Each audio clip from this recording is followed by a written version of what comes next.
Okay, so I was reading this and it actually makes sense and explains why so many people feel broke right now. Okay, so there's this thing called the affordability crisis. It's basically saying that a huge percentage of Americans can't even cover basic living expenses anymore, which honestly, like I said, it makes sense. Couple data points here. According to recent data, 49% of Americans don't make enough to afford the true cost of living in the area. That's basically half of the Americans, half the country. That's insane. Okay. Data point two, housing.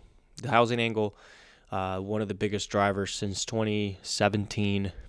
Wages went up about 43%, but home prices went up 81% and rents are up 54%. So whether you're renting or buying, you're still feeling it more um, with the increase of rent or mortgage than your wages. So even if you're making more money, still falling behind. And then data point three, daycare, which this one hits hard. If you don't have any kids, obviously you're not really feeling it. But the average cost for two kids is about 28 to 30 grand a year, which is, in my opinion, is kind of low. This is like the whole United States, but where I live, one kid is about 21, 22K, where the daycare that we have our kid in. And I know people with three kids paying like 5 grand a month. Uh, that's insane. That's three kids. You need to be making close to 100 grand just to put them in daycare. So doesn't make sense. Like they obviously probably make. I mean, I know that they make way more than that, but that's not very normal. So if you have three kids and you have to put them in daycare, more than likely one parent staying home.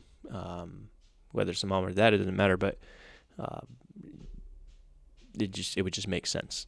Um, Now, going back to the housing, the point two, in most states, over 65% of people can afford a medium priced home. I can't remember what state it was, but to afford a normal home, medium home, you have to be making, I think, 118 grand, 109 grand, or something like that.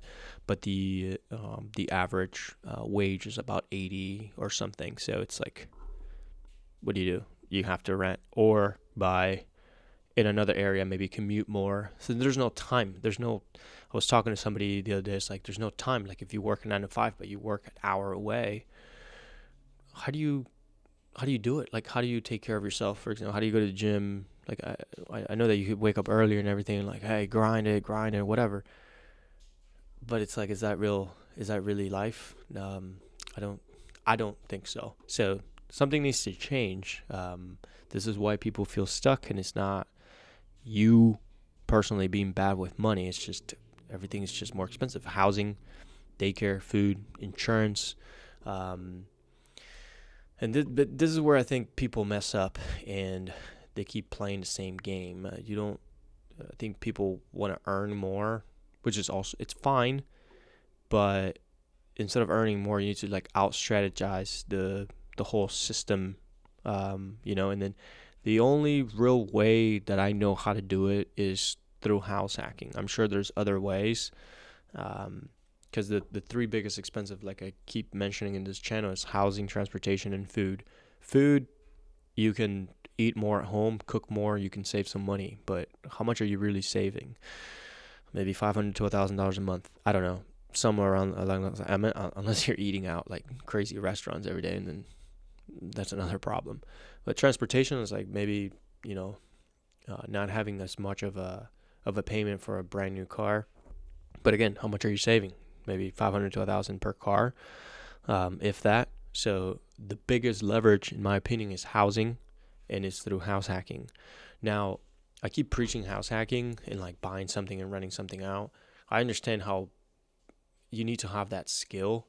So you can always like house hack by like not buying but like renting as well. Obviously buying would be better because you're growing your net worth. Your tenants paying basically for your housing, and then over the years like you'll have a lot more wealth. You have more options of getting a HELOC, maybe selling it, maybe whatever. It doesn't matter. But if right now you're like kind of stuck a little bit and you can't qualify or whatever, maybe you qualify for a rental, and then you can house hack that rental as long as the landlord is cool with it, obviously. So this is real data. People feel it, like just the emotional side of it. People are feeling just the spike on everything. A lot of people are struggling, especially even in my field. I'm a realtor, and there's a lot of realtors and lenders like are feeling it as well. There's less transactions going on. And by the way, quick plug. I am an agent in Raleigh, North Carolina. So if you're looking to buy or sell in this area, I can personally help you. And if you're looking anywhere else in the United States, I can also help you. I'll just connect you with a great agent. So add me on Instagram and send me a DM, say hi, or if you don't have Instagram, just send me an email. So again, everything's getting more expensive, but most people are still playing the game wrong. Are you adjusting? Are you just trying to keep up? Look at your expenses, download Rocket Money, see where you're spending more, and really think about house hacking. If you have questions about it, like I said, hit me up on Instagram. It's not that complicated, I would say. It's a little bit more work, but it gives you options, give you a little bit of breathing room, and I find it that it makes my life better. So if somebody, if you have questions about it, like I said, a lot of times people get stuck on like one little thing. Like for example, in the LLC things, like I had a buddy who was like stuck in it for years. Like, should I get an LLC or not? And everything else, like it was fine for him. Like when I explained the LLC thing, and like, obviously this is not financial advice, but once he like actually had somebody talk to him about it, he was like, oh, okay, well, I can get it or not, or whatever. I can go this route, this route. He like actually went for it, and he is house hacking, and his life is a lot, from what I can see, his life is so much better. So it could be maybe one little question, just, keeping you from doing it. So just reach out, or, now we have everything. Like the information is out there. Like you can just watch videos or whatever. But yeah, everything's expensive, man. Think about it. Think about the house hacking thing, and I'll catch you guys on the next one. Peace.